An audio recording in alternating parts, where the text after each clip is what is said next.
Nadie vio al hombre con el maletín negro entrar por la puerta trasera. Ni siquiera las cámaras lo registraron. Pero esa mañana, algo cambió para siempre en Donovan Industries. Richard Donovan se detuvo en seco frente al monitor de seguridad. La señal había fallado justo a las 5:43 am, y por primera vez en años, el sistema de vigilancia había quedado completamente ciego durante 17 minutos. No era casualidad. Él lo sabía. «Jennifer», llamó, su voz tensa como nunca antes. «Consígueme todos los registros de acceso. Ahora».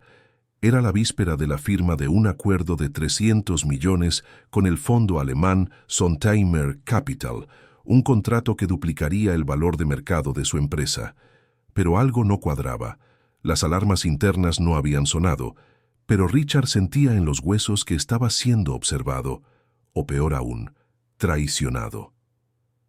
«¿Crees que alguien entró al edificio?», preguntó Jennifer acercándose al monitor con una taza de café aún humeante. «No lo creo». «Lo sé», respondió él, mirando fijamente las cifras del sistema, como si pudiera arrancar la verdad de los números. Y fue entonces, justo en ese instante, cuando la historia de Richard, su empresa y una niña que hasta ese día había sido invisible, comenzó a transformarse. Amelia Williams no sabía que aquel día iba a traducir las palabras que cambiarían el futuro de dos imperios. Tenía apenas 12 años, pero desde pequeña había aprendido que el lenguaje era más que palabras, era poder. Su padre, Joseph, trabajaba como encargado de mantenimiento en Donovan Industries, y cada día, mientras él arreglaba los sistemas de ventilación o cambiaba bombillas en los pasillos, ella se sentaba en la biblioteca de empleados con un diccionario de francés en una mano y uno de mandarín en la otra. «Papá, ¿por qué nadie me habla cuando me ven aquí?», le preguntaba a veces, con una inocencia que dolía. «¿Por qué creen que no tienes nada que decir, hija?», respondía él. «Pero algún día se van a sorprender». Ese día llegó más rápido de lo que cualquiera hubiera imaginado. A las 8:12 am, el asistente personal del CEO, Jennifer, entró corriendo en la oficina de Richard. «Tenemos un problema», dijo sin respirar. «El traductor de Sontheimer canceló. Dice que no puede tomar el vuelo por problemas migratorios». Richard se quedó en silencio, mirando la maqueta de su edificio sobre la mesa. La misma estructura que su abuelo italiano había comenzado a construir con las manos hace más de 70 años. Había llegado a Nueva York sin nada, y ahora esa herencia familiar estaba en juego. «¿Y los alemanes?», preguntó con la voz endurecida. «Llegan en 1 hora. Y son estrictos. Solo alemán. No aceptan inglés, ni siquiera francés». «¿Y no hay traductores disponibles?». «Es día de la unidad alemana. Todos están cerrados». Richard se quitó el reloj y lo lanzó sobre el escritorio. «Esto no puede estar pasando», gritó. «Una niña. Necesito una maldita niña que hable alemán ahora mismo». La frase, lanzada al aire sin pensar, quedó flotando en el silencio de la oficina. Pero alguien la escuchó.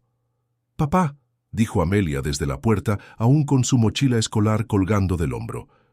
«Olvidaste tus llaves en el carrito de herramientas». Joseph se giró rápidamente, nervioso por la presencia de su hija en ese sector restringido. Pero Richard, que había escuchado su voz, se quedó inmóvil. «¿Qué dijiste?», preguntó acercándose. «Solo vine a traerle las llaves a mi papá», repitió la niña, tranquila, educada. «¿Tú hablas alemán?», preguntó Richard, casi con incredulidad. Amelia lo miró con firmeza. «Sí, señor. Y también francés, inglés, español y un poco de mandarín, pero alemán es mi favorito. Me gusta su precisión». Jennifer abrió los ojos como platos. Joseph intentó intervenir, pero Richard ya estaba de rodillas a la altura de la niña, con una expresión que oscilaba entre desesperación y esperanza. «¿Podrías traducir una reunión de negocios?», preguntó él. «¿Qué clase de reunión?». «Una que puede determinar si 600 personas conservan sus empleos este trimestre». Amelia lo pensó apenas un segundo, luego asintió. «Puedo intentarlo, pero necesitaré ver los documentos técnicos primero». Jennifer corrió a buscar los archivos. Joseph intentó disuadirla. «Amelia, no tienes que hacer esto. No es tu responsabilidad». Pero la niña ya había abierto el dossier y comenzaba a leer. A las 9:05, los directivos alemanes subieron al piso 40. Trajes oscuros, expresiones imperturbables, acentos marcados. Amelia estaba sentada en el extremo de la sala, con sus zapatillas viejas y una libreta de apuntes. Cuando Richard la presentó, hubo un murmullo incómodo. «¿Ella es la intérprete?», preguntó uno de ellos en alemán. «¿Esto es una broma?». Amelia se puso de pie. «No, señor», respondió con un acento impecable. «Estoy aquí para garantizar que sus ideas sean comprendidas con la precisión que merecen». Un silencio total invadió la sala. «¿Cómo aprendiste nuestro idioma?», preguntó el director financiero de Sontheimer. «Mi abuela materna era de Stuttgart», respondió Amelia. «Me enseñó a leer poesía en alemán antes de que supiera multiplicar». Richard contuvo el aliento. Los ejecutivos se sentaron sorprendidos, pero dispuestos a escuchar. Y entonces comenzó la reunión. La presentación comenzó con las diapositivas del proyecto de inteligencia médica que Donovan Industries había desarrollado en los últimos 2 años. Richard hablaba, Amelia traducía, pero no se limitaba a reproducir las palabras, las modulaba, las humanizaba. Este módulo de diagnóstico asistido puede reducir los errores médicos en salas de emergencia en un 37%, dijo Richard. Este módulo de diagnóstico asistido puede salvar vidas cuando cada segundo cuenta, tradujo Amelia, mirando directamente al CEO de Sontheimer Capital. Los ejecutivos alemanes intercambiaron miradas. Algo en aquella niña desarmaba su escepticismo inicial. No solo era precisa, sino también empática. Conocía el lenguaje técnico, pero también sabía cómo llegar al corazón de los hombres de negocios más duros de Europa. Durante la pausa para el café, uno de ellos se acercó a Richard. «Su hija es extraordinaria», dijo en inglés. «No es mi hija», respondió Richard con una sonrisa amarga. «Es la hija del encargado de mantenimiento». El alemán parpadeó, confundido. «¿Y cómo llegó aquí?» «Por accidente», respondió Richard, mirando a Amelia desde lejos. «Como los milagros». Al terminar la reunión, los alemanes solicitaron una segunda ronda de preguntas técnicas. Querían pruebas, números, respuestas específicas sobre normativas europeas, compatibilidad con sistemas hospitalarios alemanes, algoritmos de predicción. Amelia no solo tradujo cada pregunta con exactitud, sino que anticipó algunas, respondiendo incluso antes de que Richard terminara su explicación. «¿Y cómo sabes eso?», le preguntó Jennifer boquiabierta. «Estudié los informes de Sontheimer durante el almuerzo», respondió la niña como si fuera lo más normal del mundo. «Y también revisé las regulaciones de la Unión Europea en tecnología médica. Estaban en la base de datos pública». Richard se recostó en su silla. Era oficial. Esta niña estaba salvando la empresa. Pero aún faltaba la última pregunta, y era la más difícil.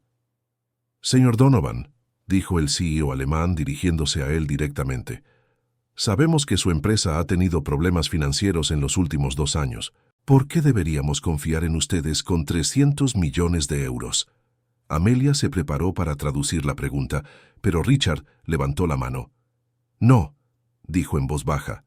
«Esta vez quiero responder y que Amelia me traduzca con exactitud. Cada palabra». Se giró hacia la niña.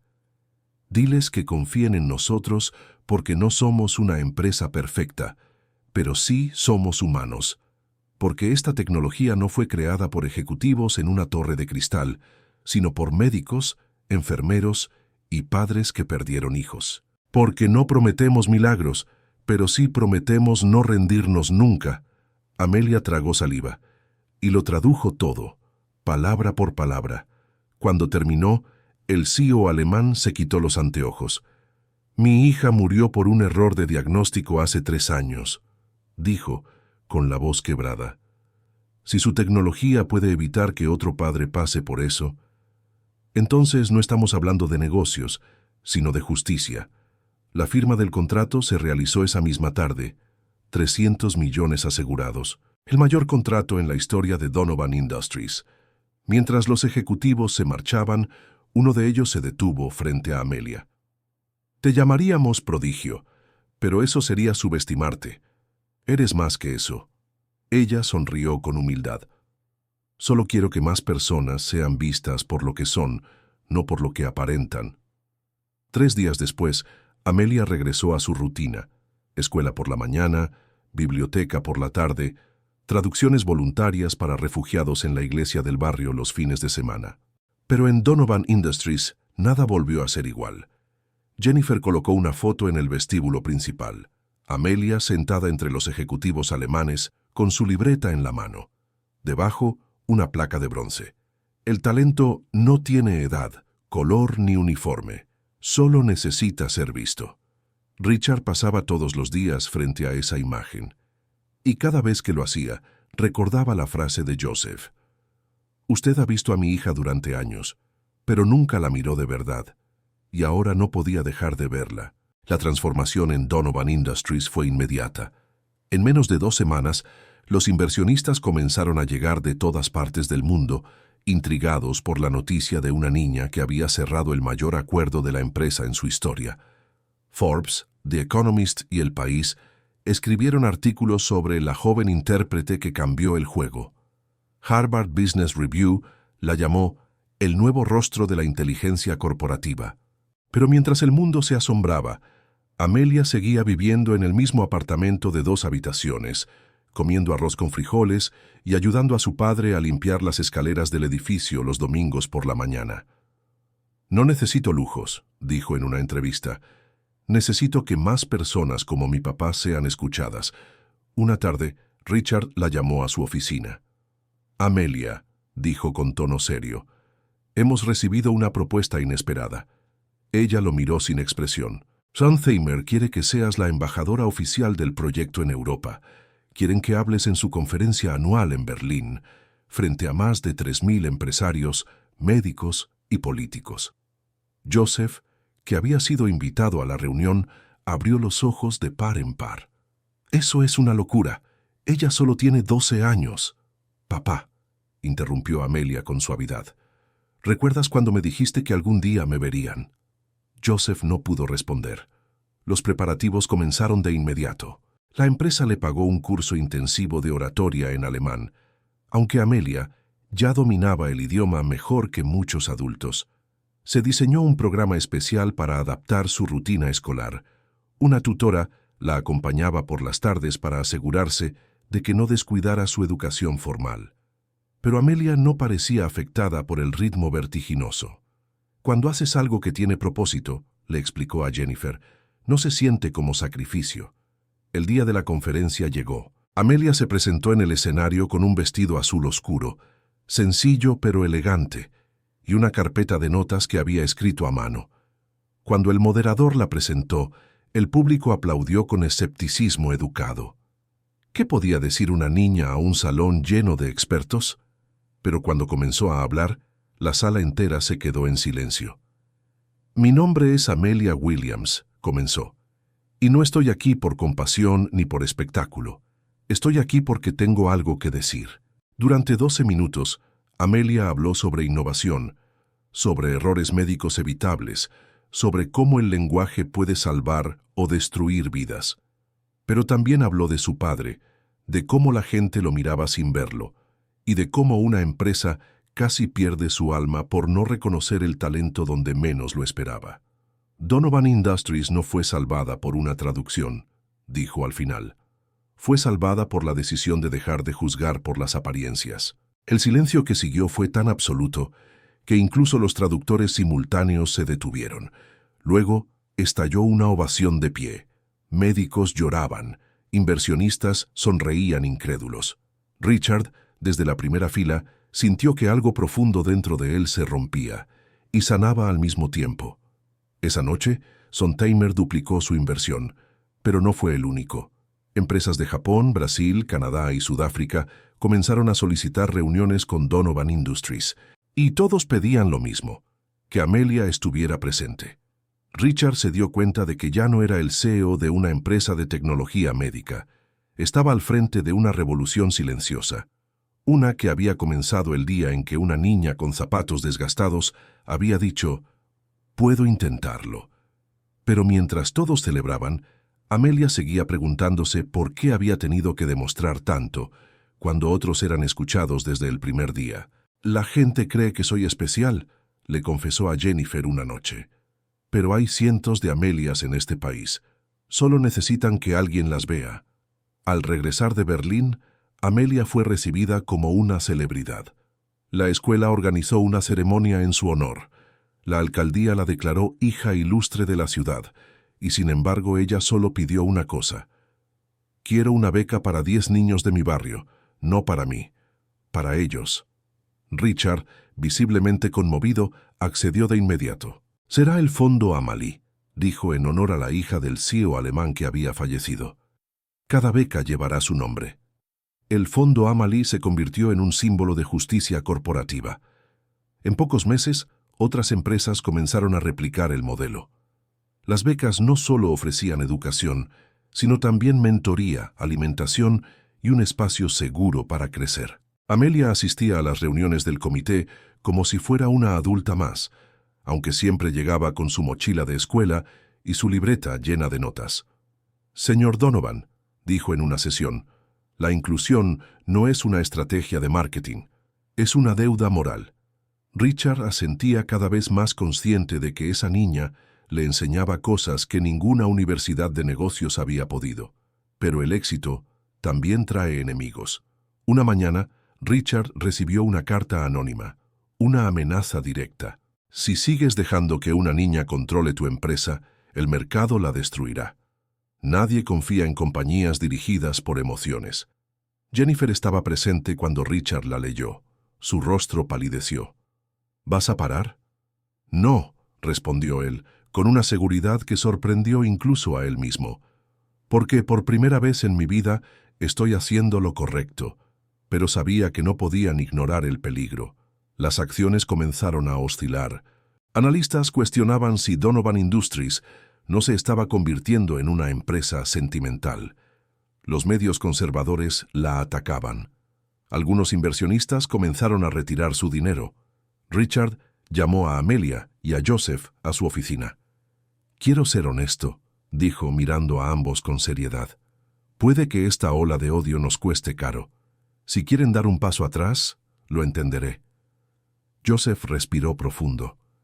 «Durante años, mi hija fue invisible para todos, menos para mí. Ahora que finalmente la ven, no vamos a desaparecer solo porque incomoda». Amelia, sentada con las piernas cruzadas, respondió con la calma de siempre. ¿Qué clase de ejemplo sería si abandono cuando las cosas se ponen difíciles? No quiero ser un símbolo, solo quiero que nos dejen trabajar.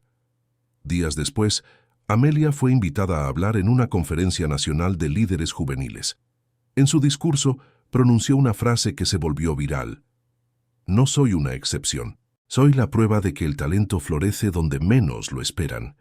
La frase apareció en portadas de revistas, murales urbanos y campañas educativas. Richard comenzó a recibir llamadas de CEOs que antes ni siquiera sabían su nombre. No para felicitarlo, sino para pedir consejo. «¿Cómo hiciste para encontrar a alguien así?», preguntó el director de una farmacéutica multinacional. «No la encontré», respondió Richard. «Ella siempre estuvo aquí. El problema es que no sabía mirar». A los 13 años, Amelia fundó su propia iniciativa. Ver con el Corazón, un programa de mentoría para jóvenes de comunidades marginadas, enfocado en idiomas, tecnología y liderazgo ético. Donovan Industries fue el primer patrocinador. Morrison Corp, antes un rival, se unió meses después. Incluso Hampton, su CEO, pidió una reunión con Amelia. «Señorita Williams», dijo, incómodo, «admito que la subestimamos. Quisiéramos su ayuda para reformar nuestro programa de talentos». «Acepto», respondió Amelia sin titubear, «pero solo si destinan un fondo de 5 millones a becas para comunidades olvidadas». Hampton tragó saliva. Luego asintió. Mientras todo esto ocurría, Joseph seguía trabajando en Donovan. Ahora no como conserje, sino como supervisor de operaciones, pero nunca dejó de usar su overol azul. Decía que era su manera de recordar de dónde venía. «Papá», le dijo Amelia una tarde, «¿alguna vez pensaste que todo esto era posible?» Joseph la miró con los ojos brillosos. «Siempre supe que tú podías. Lo que nunca imaginé es que alguien te daría la oportunidad. El evento que lo cambió todo ocurrió 6 meses después de la famosa conferencia en Berlín. Donovan Industries fue invitada a presentar su tecnología ante el Consejo de Innovación Médica de las Naciones Unidas. Una oportunidad histórica. Pero el verdadero giro no vino de la tecnología, sino de quien la presentó. Cuando Amelia subió al escenario en Ginebra, el auditorio se llenó de murmullos. Nadie esperaba ver a una adolescente representando a una de las empresas más valiosas del continente. Los moderadores la miraban con dudas, algunos incluso con condescendencia. Pero una vez más ella no vaciló. «Señoras y señores», dijo en un francés impecable, «hoy no vengo a hablarles como experta ni como ejecutiva. Vengo a hablarles como hija de un conserje que nunca dejó de creer en mí». Durante 20 minutos, Amelia habló sobre inteligencia artificial, sobre ética médica, pero también sobre barreras invisibles, sobre cómo el mundo corporativo aún ignora a millones de talentos simplemente porque no caben en la imagen que esperan. ¿Cuántas Amelias hay ahora mismo limpiando oficinas, sirviendo mesas o caminando hacia una escuela que no las escucha? Preguntó con voz firme. No necesitamos más genios, necesitamos más personas que sepan mirar. El aplauso fue unánime. Delegaciones enteras se pusieron de pie. En menos de 48 horas, el video fue visto por 20 millones de personas. Incluso el secretario general la mencionó en su discurso de cierre. Ese día marcó un punto sin retorno. Empresas comenzaron a implementar programas de identificación de talento oculto. Universidades invitaron a Amelia a dar clases magistrales. Fundaciones ofrecieron apoyos. Pero ella puso una sola condición. Quiero que el programa no lleve mi nombre. Quiero que lleve el de todas las personas que fueron ignoradas durante demasiado tiempo. Richard Donovan, mientras tanto, había cambiado. Ya no era el CEO blindado al que nada lo conmovía. Ahora era un líder que caminaba por los pasillos escuchando, preguntando, deteniéndose a conocer a cada empleado por su nombre. Un día, encontró a Joseph en la azotea, mirando el horizonte con una taza de café. «Gracias», le dijo Richard, «por criar a alguien tan brillante». Joseph lo miró sin pretensiones. «Yo solo la escuché. Tal vez eso es lo que hace falta». A los 13 años y medio, Amelia ya había firmado convenios con gobiernos, rediseñado protocolos de selección corporativa y capacitado a ejecutivos en 6 idiomas. Pero seguía regresando a su barrio cada noche, a la misma casa, al mismo cuarto. «¿Por qué no te mudas?», le preguntaron en una entrevista. «Porque aquí fue donde aprendí que tener poco no significa ser menos». Un año después, Amelia presentó su propia consultora, la Oficina Invisible, especializada en inclusión estratégica. Su misión era clara: ayudar a las empresas a descubrir el talento que ya tienen, pero que aún no han aprendido a ver. La lista de clientes incluyó desde bancos hasta cadenas hoteleras, compañías tecnológicas y gobiernos. Su equipo estaba compuesto por jóvenes como ella, brillantes, ignorados, decididos. El día que cumplió 14 años, Joseph le preparó una cena sencilla. Solo ellos dos, sin prensa, sin cámaras, sin trajes elegantes. «¿Estás feliz?», le preguntó. «Sí», respondió ella, «pero no porque me escuchen ahora, sino porque sé que algún día escucharán a muchas más». Afuera, el mundo seguía cambiando lentamente. Pero dentro de cada oficina donde alguien comenzaba a preguntar el nombre del conserje, del mensajero, de la recepcionista, dentro de cada empresa que abría su sala de juntas a voces nuevas, Amelia Williams ya había dejado una huella. Una niña, un idioma, una oportunidad. Y la convicción absoluta de que el verdadero liderazgo comienza cuando dejamos de mirar hacia arriba y empezamos a mirar a nuestro alrededor.